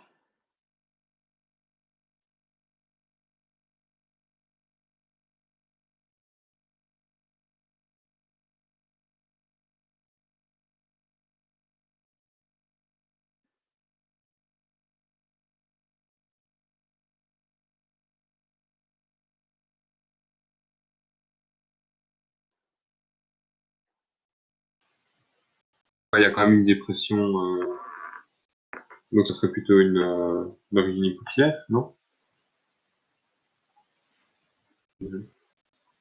Ok, j'ai une personne qui s'est mouillée. Est-ce que quelqu'un pense différemment? Ou est-ce que tout le monde est d'accord sur hypophysaire? La dépression, elle n'est pas inférieure à 50% de T0. Ouais, je ne sais pas qui parler. Mais c'est une excellente On sait remarque. pas s'il Donc, est il faut bien. C'est ça. Donc, il y a bien une dépression, mais elle est pas assez significative, puisqu'on ne descend pas en dessous de 50% de la valeur de T0. Et on voit bien qu'à T8, on voit bien qu'il est au-dessus de 15 largement. Donc, il y a un pushing. Ça, on le sait. C'est plus dans la différenciation entre les deux formes hypophysaire et surrénalienne qui est compliquée. On voit qu'il n'y a pas de suppression de 50% de la valeur initiale. Non, dans ces cas, on peut juste pas conclure si c'est hypophysaire ou surrénalien. Et donc, soit vous aidez de votre écho-abdo et du reste, soit vous faites un test à forte dose qui soit va vous montrer une grosse suppression et donc vous trouvez que c'est hypophysaire, soit ce sera pas le cas et vous ne pourrez pas conclure à 100% non plus. Donc, dans ces cas-là, aidez-vous de l'écho-abdo, en général, ça suffit. Vous faites un forte dose en espérant que du coup, ça vous donnera la réponse, mais ce ne sera pas forcément le cas. Donc, imaginons que nous, on a un chien avec une grosse surrénale avec une masse dessus et une autre qui est toute petite avec une faible dose qui est comme celui-là et qu'on fait le forte dose et qui ne déprime pas non plus. Dans ce cas-là, on peut quand même assez sereinement dire que ça va être surrénalien. Donc, pour notre cas, on va essayer de faire les choses trop compliquées. Donc, qu'est-ce que vous pourriez proposer?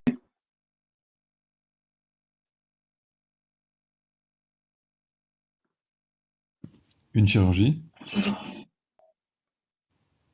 Ok.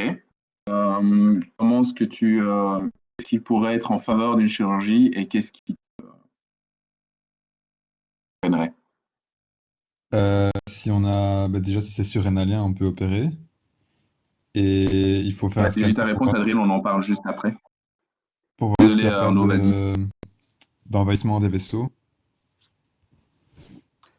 Alors, tu m'as dit envahissement des vaisseaux, très bien. Tu m'as dit quoi d'autre? Bah, juste que c'était surrénalien, parce que l'hypophysaire, c'est un peu compliqué pour opérer. Oui, mais ça existe aussi. Euh, donc, tu m'as juste dit les contractions, c'est un envahissement des vaisseaux, c'est ça? Oui, si c'est malin. Ok. Ouais, alors, le fait qu'il y ait un envahissement, c'est plus significatif pour un carcinome, mais c'est pas non plus du 100%, hein, donc il faut faire attention. Mais effectivement, donc dans les critères qui peuvent te faire penser à ton écho, qui est très bien, Adrien, je viens de voir ta réponse, j'allais en parler juste après. Quand tu as deux critères qui peuvent te donner une idée que c'est malin, que c'est bien un carcinome rénalien, le fait que la masse fasse plus de 2 cm et qu'elle envahisse les vaisseaux. Donc ça, c'est les critères qui t'orientent. Le critère qui va te dire que c'est malin, c'est clairement le fait qu'il y ait des métastases ailleurs. Dans ce cas-là, sûr et certain que ça va être un carcinome. Donc bonne réponse. Et puis s'il a des métastases partout, bah, peut-être que les gens vont pas non plus tenter la chirurgie derrière, alors qu'il y a déjà des métastases et que bon, c'est quand même pas une chirurgie facile. Il y a quand même des complications. Donc métastases, invasion et la taille, effectivement, c'est des choses à prendre en considération. Donc du coup, qu'est-ce que vous pouvez proposer d'autre? Donc là, c'est Adriel, c'est le moment où tu interviens.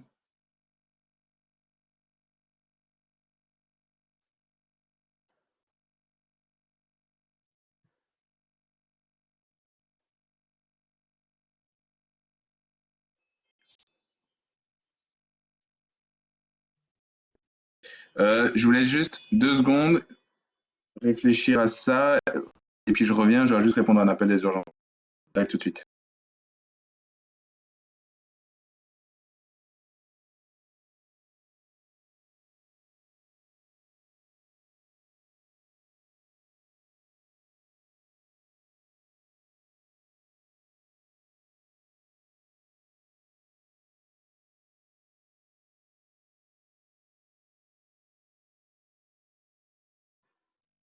Bon, en fait, ça a raccroché au moment donné où j'ai décroché. Euh, donc, qui avait une idée? On met du trilostane? Alors, est-ce que tu peux nous dire ce que c'est? Ben, en soi, enfin, je sais pas les autres, mais moi, j'ai pas l'impression d'avoir eu vraiment une explication là-dessus, mais ça bloque, je sais pas, ça bloque les surrénales, ça bloque la synthèse des surrénales. Enfin, je sais pas vraiment comment expliquer parce que j'avoue que je connais pas l'explication à 100%. C'est, Ok. ça bloque Parce une que je pense enzyme, que c'est... Ah, vas-y. ça bloque une enzyme qui participe à la synthèse du cholestérol en cortisol. Ouais, c'est entre les deux, mais c'est exactement ça. Donc, à partir du cholestérol, effectivement, il y a toute une cascade qui aboutit in fine au cortisol. Là où le tryostan agit, et c'est vraiment anecdotique à savoir, mais vous le savez, c'est très bien. En gros, c'est comme tu l'as dit, c'est un inhibiteur d'une enzyme. Cette enzyme, elle a un nom atroce, c'est la 3-bêta-hydroxystéroïde déshydrogénase. Donc, c'est pas important à retenir une fois de plus, mais voilà, on en parle parce qu'on passe 2 heures sur le Cushing ensemble, donc autant en parler. Et en fait, ce que cette enzyme fait, c'est qu'elle change, elle empêche la conversion de la prégnénolone en progestérone, pardon. Et c'est à partir de la progestérone que va être formé le cortisol. Donc, c'est son mécanisme d'action. On vous en parle pas trop, je pense, parce que c'est toute une cascade et que c'est pas important à savoir tant que vous savez en fait globalement comment ça marche. Est-ce que tu as une idée du coup de l'efficacité du trilostane?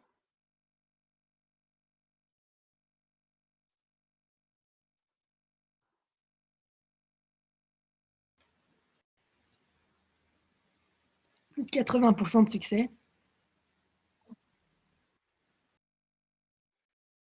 Oui, je ne saurais pas te dire en termes de pourcentage de succès. Je m'attendais pas à un pourcentage, juste si tu avais une idée si ça marchait bien ou pas.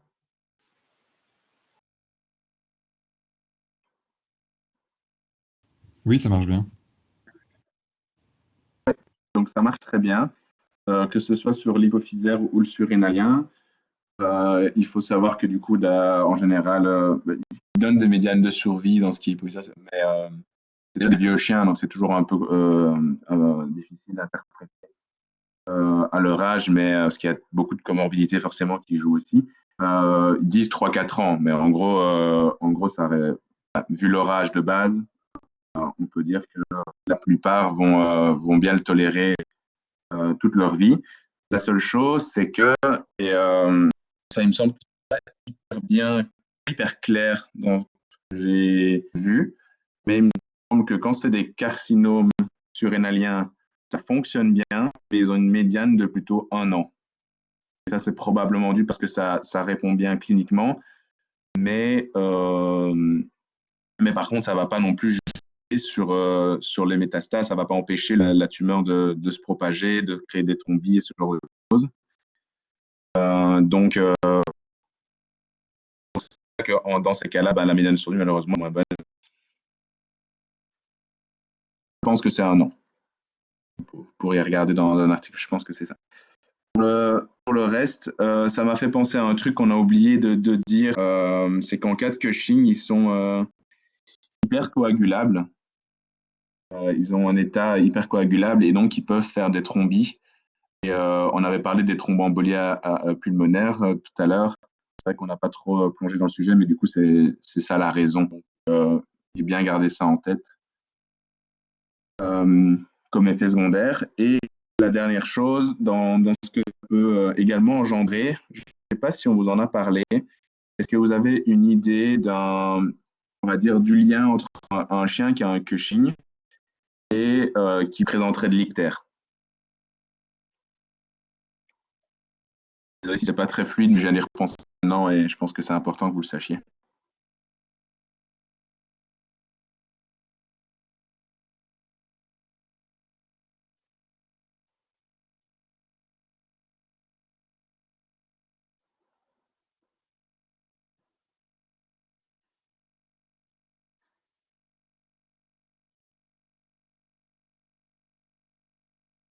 J'attends encore un petit peu ou il y en a qui veulent tenter? Non, malheureusement, c'est pas hémolyse. C'est vrai que l'ictère pourrait être expliqué par de l'hémolyse, mais pas en cas de Cushing.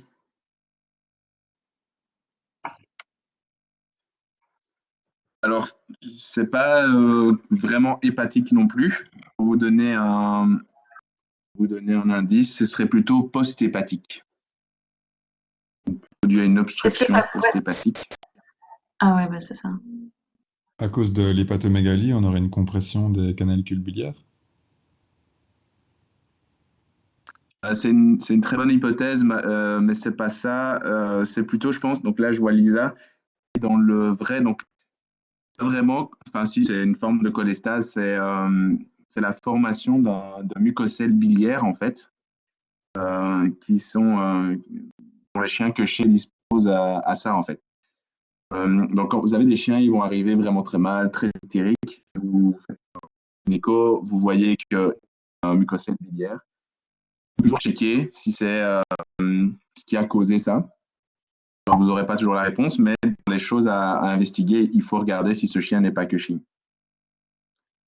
Parce que les mucocèles le Cushing prédispose à la formation de mucocèles biliaires. Donc ça, c'est important que vous le sachiez en règle générale et pour vos cliniques et tout ça. Vous risquez d'en entendre parler. Et quel est le lien en fait entre Cushing et mucocèle?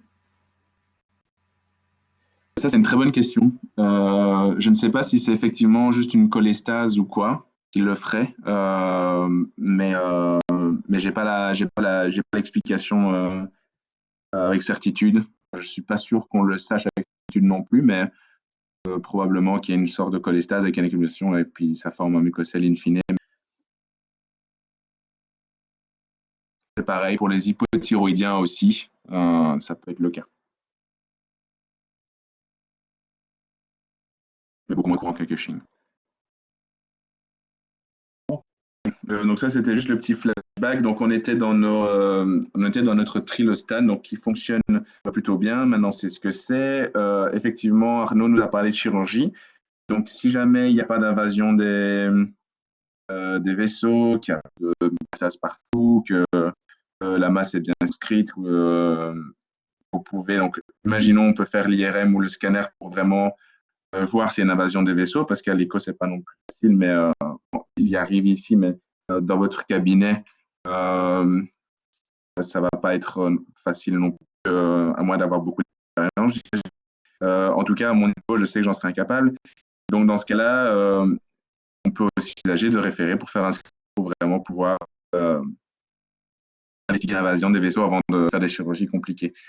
En termes de chirurgie, l'avantage est que si on peut la faire, le chien est guéri derrière. Donc ça, c'est cet avantage-là qu'il va pas recevoir un médicament toute sa vie. C'est pas un médicament anodin non plus. Donc ça a son intérêt d'en parler. La seule chose, c'est que le trilostan marche bien et offre, sauf si c'est dans des cas de carcinome et tout ça, les mêmes durées de survie que sur un adénome, par exemple, la même durée de survie que la chirurgie. La seule chose, c'est que la chirurgie, elle a des risques en tant que telle, donc en péropératoire, mais aussi en post-op. Et c'est qu'une fois toute cette phase un peu critique passée que vraiment, voilà, le chien est tranquille. Mais c'est pas une chirurgie anodine, ça doit être fait par quelqu'un avec de l'expérience, donc probablement spécialisé, qui a été formé pour le faire.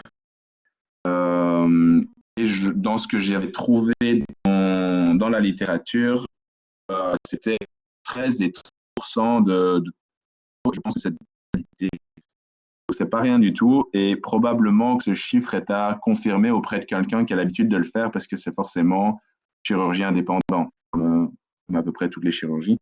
Donc, lorsque vous parlez à un spécialiste en chirurgie et qui a l'habitude d'en faire beaucoup, peut-être que c'est bien plus bas que 30%. Donc, c'est voilà, à prendre en compte. Peut-être demander, je sais que Annick l'ait fait à la fac, donc peut-être qu'elle pourra vous dire quelque chose de plus précis à ce niveau-là. Mais la chose la plus importante à retenir, c'est que c'est pas du tout anodin comme chirurgie. Ça peut vraiment mal finir. En tout cas, il y a beaucoup de complications. Et donc, le trilostan a clairement sa place dans votre discussion avec les propriétaires, voilà, qui ne veulent pas prendre ce risque sur leur petit chien qui a déjà probablement 10, 11 ans aussi. Donc, et c'est pas non plus gratuit. Donc, ça est à prendre en compte, évidemment. Voilà, on peut parler de chirurgie. Le trilostan, on en a parlé. Qu'est-ce que vous pensez de l'utilisation du mitotane?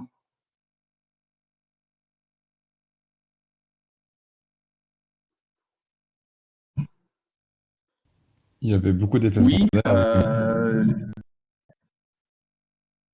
oui, alors je viens de voir la réponse de Lisa, donc ça c'est juste, mais tu peux très bien l'avoir avec le trilostan aussi. Donc, la différence, c'est que le mitotane a vraiment une action de destruction, va vraiment être cytolytique, si je peux dire comme ça. Et donc ça peut vraiment, donc disons, oui, le trilostan est réversible, tu peux l'arrêter, et c'est pour ça qu'on commence toujours avec le trilostan, parce que le mitotane est forcément beaucoup plus fort. Et donc, l'idée, c'est que si jamais vous détruisez, ça va détruire pendant longtemps. Et donc, ça peut être très, très embêtant si jamais vous avez des grosses nécroses de votre corticale surrénalienne. Merde, j'ai perdu le fil de mes pensées. Je sais plus où j'en étais.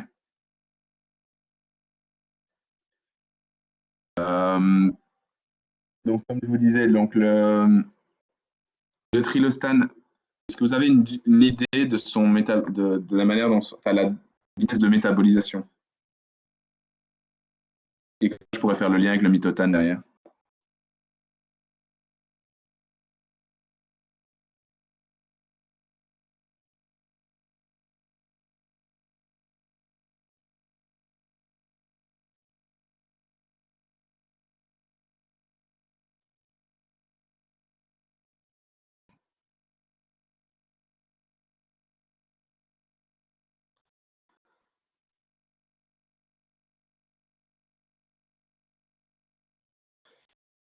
Métabolisation. Ah oui, pardon. Je voulais pas dire le mécanisme de métabolisation, mais la durée. Combien de temps ça.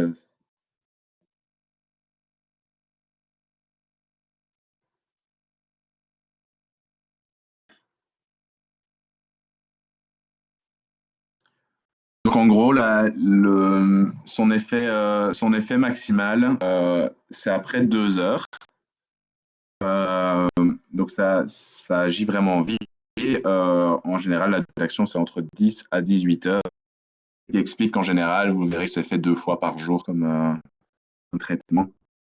Mais comme le dit Benjamin, effectivement, 2 heures d'administration, vous aurez une concentration la plus haute en trilostane. Et donc, qu'est-ce qui pourrait expliquer que sur une métabolisation, enfin une métabolisation aussi rapide, on ait des effets, je vais dire, à long terme d'hypoadrénocorticisme.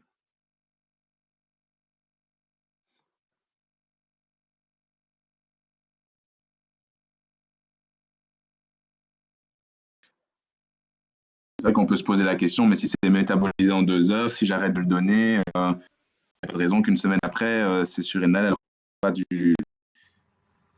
cortisol. Et donc, et pourtant, des fois, on peut avoir des semaines et des mois d'hypoadrénocorticisme, je vais dire, iatrogène suite à l'administration de trilostane. Donc, qu'est-ce qui pourrait expliquer ça? C'est parce que les surrénales arrêtent de fonctionner. Pourquoi? Parce qu'elles sont. Bah, c'est tout le trilostane qui fait le boulot. Donc si on l'arrête, il faut un. Mais ton trilostane, il fonctionne 10 à 10. Ton trilostane, il fonctionne 10 à 18 heures. Donc, pourquoi une semaine après, c'est encore, je veux dire, supprimé, si jamais, parce qu'il est plus censé fonctionner une semaine après. Ça atrophie pas les surrénales? Ouais. C'est plutôt le terme nécrose, mais je pense que c'est exactement ce que tu voulais dire. Donc, effectivement, tu peux avoir une nécrose de ta surrénale et tu peux même avoir des hémorragies, ce qui explique que du coup, tu peux avoir sur du long terme des complications, même avec le trilostane. Donc ça, c'est quelque chose à bien savoir. Et c'est la raison pour laquelle ce n'est pas un comme médicament. Et donc, il faut faire attention. Mais oui, c'est effectivement ça. Donc, c'est vraiment l'effet secondaire le plus embêtant. C'est vraiment une nécrose de ta corticale. Donc, si juste tu as surdosé, mais tu n'as pas fait de nécrose, dans ce cas, tu peux avoir des cycles digestifs, tu peux avoir un Addison aussi transitoire. Et puis après, si tu arrêtes ton trilostane, une semaine après, c'est normalement déjà les mieux. Donc, ce qui nous embête le plus, c'est si vraiment tu nécroses ou que tu crées une hémorragie dans ton cortex. Ce qui est beaucoup plus fréquent, si tu utilises le mitotane, c'est que c'est vraiment l'action que tu veux, parce que ça a un effet vraiment cytotoxique à ce niveau-là, et donc c'est beaucoup plus agressif. Ils se sont posé la question sur les carcinomes ou les choses comme ça, sur tumeurs surrénaliennes, d'utiliser le mitotane comme pour vraiment aller détruire la tumeur. Mais dans les études, ils ne voyaient pas de différence entre mitotane et trilostane à ce niveau-là. Donc en théorie, ça a l'air joli, mais ça a l'air de fonctionner non plus comme on le voudrait. Donc, vu que c'est assez similaire, on préfère le trilostane quand même, comme tu l'as dit, Lisa, parce que c'est cible et donc du coup, si jamais il y a une surdose ou une toxicité, on peut l'arrêter et espérer que ça aille mieux. Ok, est-ce qu'il y en a qui ont des idées thérapeutiques? Alors, je ne parle pas du surrénalien en particulier. Donc, on avait un peu mentionné l'hypophysectomie qu'on appelle du coup transphénoïdale, c'est alors à bord, qui fonctionne plutôt bien, mais on imagine bien que c'est quelque chose de compliqué, qui peut aussi induire pas mal de complications avec des animaux hypothyroïdiens, des animaux qui développent un diabète, et que c'est quelque chose qu'on peut réaliser difficilement parce que peu de gens sont à même de le faire, donc c'est aussi pas très disponible. Ça, c'est une chose, mais qu'est-ce qu'on pourrait proposer comme thérapeutique à Dotane, chirurgie? Radiothérapie, nickel. Est-ce que tu peux nous en dire un peu plus, Benjamin, même si j'ai bien conscience que c'est pas non plus un sujet dont on vous parle beaucoup? Bah, ça fonctionne bien pour tout ce qui est adénome hypophysaire. Comme c'est une voie d'accès difficile du Ouais. point de vue chirurgical, bah, ça peut être bien traité. Ouais. Ouais, très bien. Et donc, par rapport à ça, en fait, donc, tu ferais sur quel moment? Dans quel cas, je veux dire? Ah, d'un cushing hypophysaire. Ouais, mais dans quel cas de Cushing? Macroadénome, ok Arnaud, donc c'est déjà une bonne première réponse. Donc c'est surtout tout ce qui est macroadénome. Et donc surtout quand vous avez des signes neurologiques secondaires à ce macroadénome qui vient un peu comprimer les tissus voisins. Et donc ça marche plutôt bien dans la résolution des signes cliniques et généralement assez vite, mais parfois il faut attendre des semaines, voire des mois pour avoir une résolution avec la radiothérapie quand même. Donc c'est pas miraculeux non plus, il faut se montrer. Et il faut savoir que ça va pas non plus drastiquement changer la taille de votre tumeur. Donc c'est plutôt curieux, mais ça va vraiment bien aider au niveau clinique, mais ça va pas trop aider au niveau de la taille de la tumeur. Donc quand c'est vraiment des grosses tumeurs hypophysaires, je pense que le cut-off c'est un peu 20 mm, donc 200. Si c'est plus gros que ça, ta radiothérapie va. C'est toujours un critère, hein, il faut que ce soit localisé et il faut que la taille le permette. Ça avec des énormes tumeurs. Et donc, plus ta tumeur va être grosse, moins ta radiothérapie va fondre. Donc après, ça, c'est à voir si du coup, tu ne peux pas faire une chirurgie ou chose dans ces cas-là. Mais c'est déjà très bien d'avoir de ça, tu peux faire la radiothérapie. Est-ce qu'il y a autre chose auquel je dois penser? À part, donc, vraiment, en ce qui concerne le trilostène, parce que c'est quand même ce qu'on verra et qu'on fera le plus souvent, en général, on commence à une dose de 1 mg kilo et on le donne plutôt 2 fois par jour. Mais ça peut donner qu'une fois, mais on le donne plutôt 2 fois par jour. Moi, ça a plus de sens vu que la durée d'action est entre 10 et 18 heures, donc si on va avoir une concentration plus stable et constante, 2 fois par jour fonctionne mieux en règle générale. Et après, c'est à voir, hein. Il y en a certains qui répondraient bien avec une fois. Quand ils répondent bien avec une fois, ça vont le faire 2 fois. Et il y a même des cas, et à mon avis, c'est pas courant, mais où ils font 3. Mais bon, je pense qu'une bonne dose à retenir, c'est 1 mg kilo 2 fois par jour. Vous avez une idée de ce que vous devez suivre du coup comme paramètres dans le suivi après l'instauration d'un traitement avec du trilostène? On doit refaire des visites en mesurant le cortisol. Ouais, est-ce que tu peux en dire plus? Ouais, Benjamin, tu as déjà aussi un bon élément de réponse.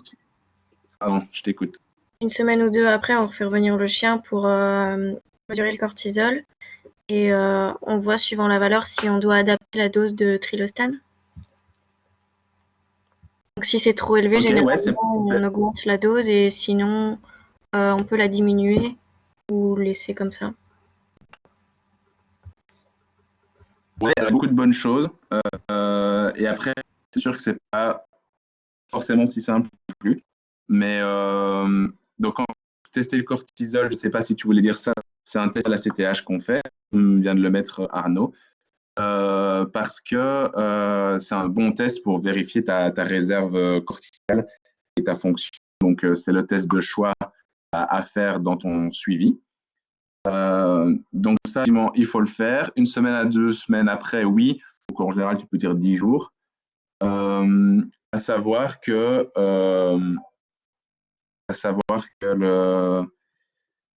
la première visite, elle n'a pas pour but de changer ton traitement ou ta dose. Ta première visite, elle a plus pour but de vraiment voir si tu n'as pas induit un addison iatrogène avec ta dose, que, comme on l'a dit, il faut vraiment le voir tôt parce que ça peut faire des dégâts irréversibles, des dégâts vraiment importants, notamment si on induit de la nécrose. Et donc, bien prévenir les gens qu'on se revoit dans 10 jours, mais ce ne sera pas forcément pour changer la dose, même si son ACTH est encore très augmenté. C'est juste pour voir si on n'a pas fait l'inverse. Donc, si 10 jours après, ton ACTH est au-dessus de 600, ton cortisol est au-dessus de 600, on poste ACTH, change pas ta dose à ce moment-là. C'est encore un peu tôt. C'est surtout voir si tu n'as pas fait l'inverse, en fait. Donc ça, c'est une première chose. Et puis après, effectivement, tu devras te baser sur ton ACTH pour est-ce qu'on mesure aussi le cortisol sanguin. En fait, quand tu fais ton test ACTH, tu mesures ton cortisol avant l'injection d'ACTH et puis 1h30 après ton injection d'ACTH. Donc ce que tu mesures, c'est ton cortisol. Pour répondre à Justine. Je ne sais pas si ça t'aide. Mais c'est vrai qu'on ne l'avait pas vraiment expliqué, le test à l'ACTH tout à l'heure. Et donc, ce que tu peux regarder d'autre, comme Benjamin l'a mentionné, il faut aussi un suivi clinique qui va être très important du coup. Donc, est-ce qu'il y a bien une résolution des signes cliniques? Alors, évidemment, quand tu regardes la résolution de tes signes cliniques, il y en a qui vont disparaître bien plus vite que d'autres. Donc, la PUPD, la polyphagie, ça, c'est des signes qu'on peut s'attendre à voir disparaître peut-être déjà 1 semaine. Par contre, on se doute bien que tout ce qui est dermatologique avec l'alopécie, ça peut prendre des mois à revenir.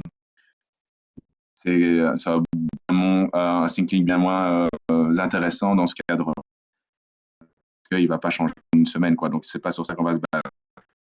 Mais la PUPD, polyphagie, ce genre de choses, les Benjamin, c'est des bons paramètres. Donc ça, la clinique, le test à la CTH, et dans le cadre, si jamais vous avez peur d'induire un addison iatrogène, est-ce que vous pourriez chercher votre prise de sang également? Les électrolytes? Ouais, je ne sais pas qui a parlé, mais si tu peux nous dire un mot sur comment les électrolytes vont bouger en cas d'addison. On a une hyponatrémie et une hyperkaliémie. Ouais, c'est pourquoi. J'ai pas entendu la question.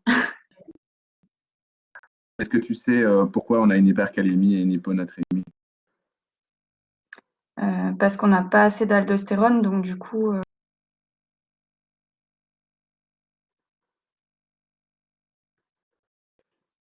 Ouais, et ça fonctionne comment l'aldostérone? L'aldostérone, elle sert à réabsorber le Na+, et relarguer le K+, dans les tubules. Excuse-moi, je n'ai pas entendu. L'aldostérone, elle sert à recapter le sodium des tubules rénaux et à relarguer le potassium. Ouais, donc forcément, on s'imagine bien que si on a addison, donc si on a une destruction de ta zone glomérulaire où est formée ton aldostérone, tu auras du coup et donc une moindre excrétion de potassium et par contre une plus grande excrétion de sodium avec du coup une hypercalémie, hyponatrémie comme vous l'avez dit. Ça va? Donc ça aussi, c'est les électrolytes, c'est quelque chose à suivre également pour poser votre animal. Ok. Ensuite, pour le reste, dans votre suivi, alors, vous trouverez des chartes qui sont très bien faites, qui vous expliquent vraiment la démarche à suivre en fonction de l'état clinique et de votre test ACTH. Donc, vous verrez que des fois, ils ont un ACTH qui est encore trop haut, mais avec une bonne résolution des signes cliniques. Donc, dans ce cas-là, vous continuez de surveiller la CTH et vous changez pas forcément de dose. Des fois, ben, vous allez voir vraiment un ACTH qui est plutôt dans les normes, mais avec encore des signes cliniques. Il faut la changer. Et quand votre ACTH qui est trop bas, vous devez l'arrêter pendant une semaine, votre trinostan, avant de refaire un ACTH et puis une nouvelle dose, mais moins forte, quoi. Donc ça, c'est toujours du cas par cas. Et puis, ah merde, tu m'entends, Adrien?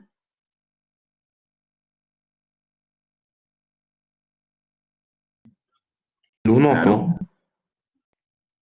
Ok. Donc ça, c'est du cas par cas. Donc je vous invite à prendre une de ces chartes. Vous en trouverez facilement dans les bouquins.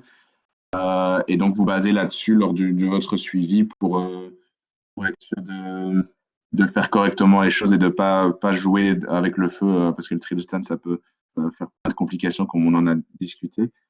Donc, regardez ces chartes-là, ça vous sera utile et parce que ça va être, enfin, le faire ensemble maintenant, je pense que ça va pas être utile. C'est du cas par cas, on va prendre vraiment beaucoup de temps si on veut vraiment parcourir tout ça. Donc ça, c'est une chose, mais bon, on a déjà je pense, une meilleure idée du suivi à faire pour voir ensuite comment ça se passe. Je ne sais pas si vous aviez des questions particulières qui vous restent en tête. Sinon, c'est le moment.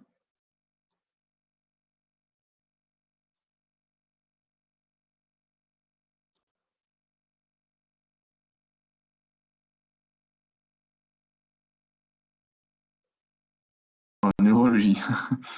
Si ça n'a rien à voir avec le Cushing, je pense que vous avez un topo en neuronéphro avec Fred cet après-midi.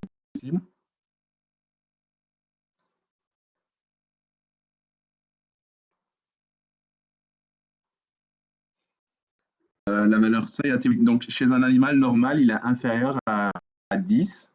Je peux retrouver ça, mais 10 et au-dessus de laquelle on se dit c'est un Cushing sûr. Donc, je suppose qu'il y a une petite zone grise entre les deux. Mais si à T8, votre animal est au-dessus de 14, vous savez qu'il a un Cushing, vous savez pas encore quel type. Et donc, il faut regarder soit où est le T8, est-ce qu'il est très haut, dans ce cas-là, va brûler. S'il est très bas, vous savez qu'il est à 16, vous savez déjà qu'il a bien supprimé, donc ça devrait être un hypophysaire.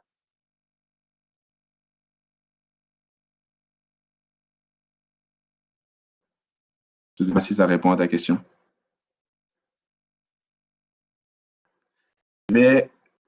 Donc j'ai de nouveau les urgences qui me rappellent. Je vais juste prendre 2 petites minutes pour leur sonner parce que ça va être compliqué par écrit.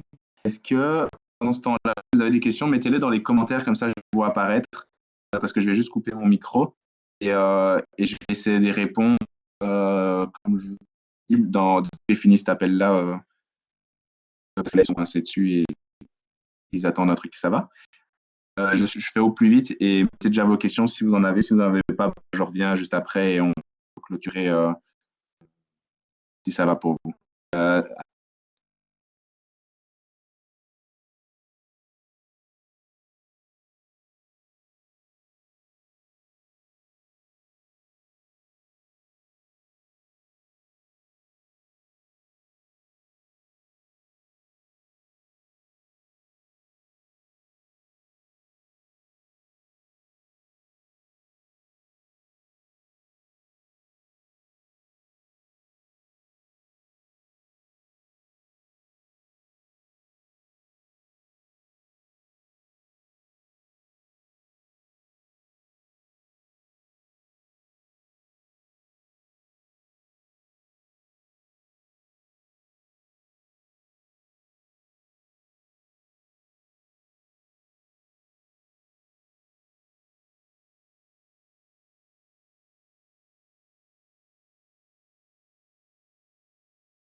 désolé pour l'interruption. Je vois pas de questions. Est-ce que c'est clair pour tout le monde ou est-ce qu'il y a des points que vous voulez revoir? Alors c'est pas des calculs, hein. C'est vraiment un mucocèle. Je pense que c'est vraiment juste une cholestase avec une accumulation et à un moment donné ça va former un mucocèle qui vient boucher l'excrétion de la. Et il y a pas c'est pas des calculs qui provoquent l'obstruction. C'est ça que je veux vous dire.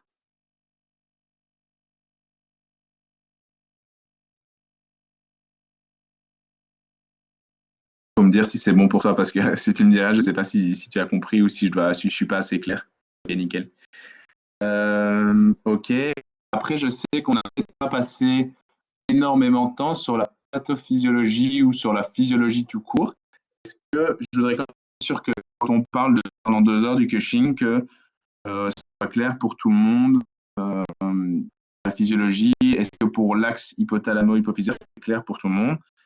Par exemple, est-ce que tout le monde sait l'hormone qui agit est sécrétée par l'hypothalamus, qui agit sur l'hypophyse pour augmenter la sécrétion d'ACTH?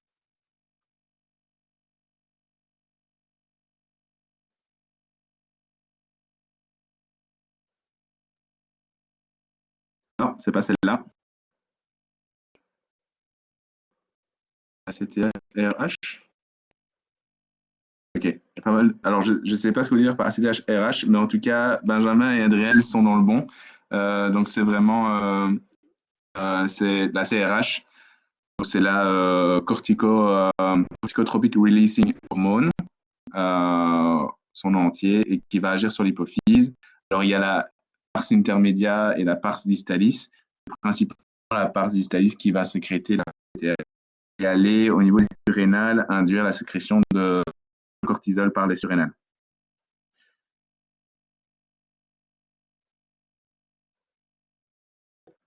Alors,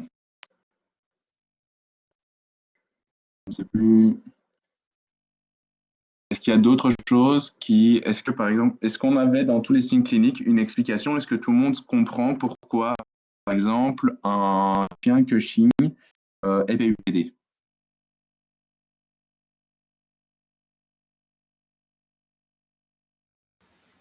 Est-ce qu'il bloque le récepteur ADH? Ouais, bien joué, c'est exactement. Donc, ça crée une insensibilité à l'ADH, qui est l'hormone qui va vraiment concentrer vos urines. Et donc, il n'est plus capable de concentrer, et donc il est polyurique avec une polydipsie qui est secondaire. Donc, très bien. Je pense que le reste des examens, on en avait bien discuté. Ça, c'est bien. L'hypertension aussi, je ne sais plus si... Donc, comme on avait dit, au niveau du cortex, vous avez trois couches. Vous avez une couche glomérulaire, fasciculaire et réticulaire.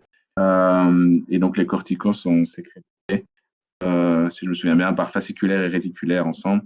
Et la glomérulaire, c'est plutôt tout ce qui est minéralocorticoïde avec l'aldostérone. Donc ça, c'est des trucs qui sont aussi beaucoup moins cliniques, mais qui sont quand même importants à savoir si on veut vraiment bien comprendre. Donc pour le reste, un peu penché hier soir sur les tumeurs surrénaliennes. Donc on pose 1000 questions dessus, je vous avoue.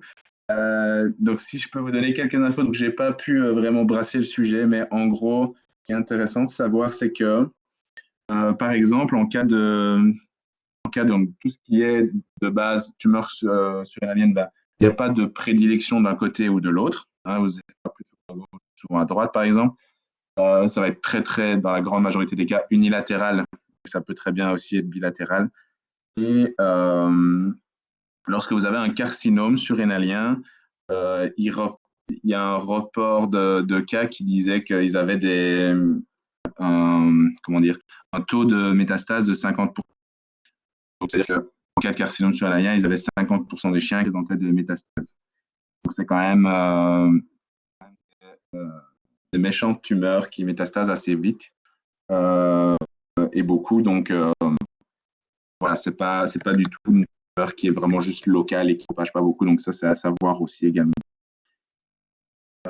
En termes de proportion de ce que j'avais vu dans tout ce qui était aussi tumeur hypophysaire, dont on n'a pas beaucoup parlé. Donc, on a parlé des macroadénomes.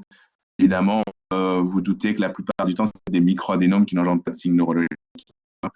Mais vous avez 3 types de tumeurs hypophysaires. Vous avez les adénomes, qui sont largement les plus courants.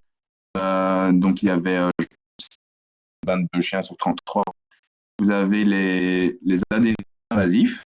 Donc, ce sont des adénomes mais qui sont capables d'aller infiltrer le tissu. Alors que souvent, quand c'est bénin, c'est vraiment encapsulé. C'est la taille et le fait que ça compresse qui est gênant. Mais là, ça existe aussi des formes invasives. Et donc là, c'était, oui, un peu moins de 10 chiens sur 33. Et puis après, il y avait quelque chose comme 4 chiens qui avaient vraiment un carcinome au niveau hypophysaire. Heureusement, ce n'est pas les plus fréquents. Donc, ce n'est pas les tumeurs malignes qui sont le plus fréquemment rencontrées en cas de hypophysaire. C'est une bonne chose. Ils sont aussi capables de métastaser. Mais pour les hypophysaires, je n'ai pas le chiffre à vous donner. Plutôt de métastase par contre.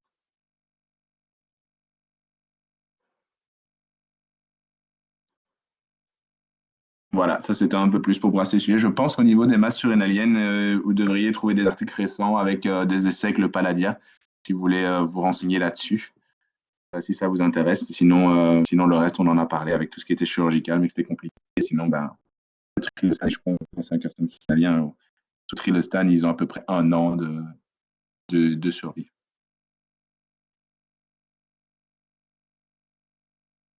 Voilà, j'essaye de vous donner le plus d'informations possible pour que ce soit bien clair pour vous. S'il y a des questions qui vous viennent, n'hésitez pas. Et si rien ne vous vient, j'espère que je vous ai quand même appris quelques trucs et ou éclairci d'autres, et que vous avez quand même globalement apprécié. Et voilà. Merci, Ouais, François. c'était bien clair, merci. Moi, j'avais juste une question Ça va. concernant la polyurie. Ouais. Il y a une réponse à l'ADH qui est diminuée.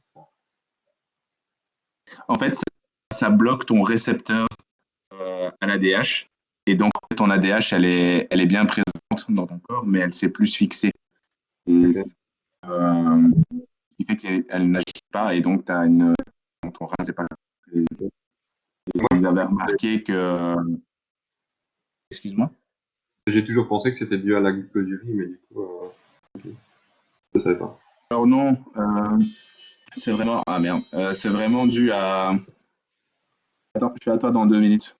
Ouais, ça. Ça va, à tout de suite. C'est vraiment pas courant d'avoir une glucosurie. Vous pouvez, mais c'est pas pour avoir une glucosurie en cas de Cushing. De l'hyperglycémie, oui, mais. Et donc, c'est pas ça qui explique la polyurie. Ok, merci beaucoup. Et comme tu le dis, par exemple, dans un cas d'un diabète, c'est vraiment ça qui explique la polyurie. Donc, c'est un des mécanismes, mais pas celui du Cushing. Ok. Ils ont vraiment vu que c'était l'ADH parce qu'après, ils avaient injecté de l'ADH à ces animaux-là. Ils ont remarqué qu'ils concentraient leurs urines grâce à ça. Donc, c'était vraiment juste qu'il y a une compétition entre ces deux-là au niveau du rein. Et donc, quand on rajoute et qu'il vient aller se fixer préférentiellement, ils arrivent à concentrer. Donc, c'est vraiment juste que la cortico vient un peu inhiber son action. C'est comme ça qu'ils l'ont montré, en tout cas. Merci beaucoup. De rien. Ok. Est-ce que quelqu'un d'autre avait une question?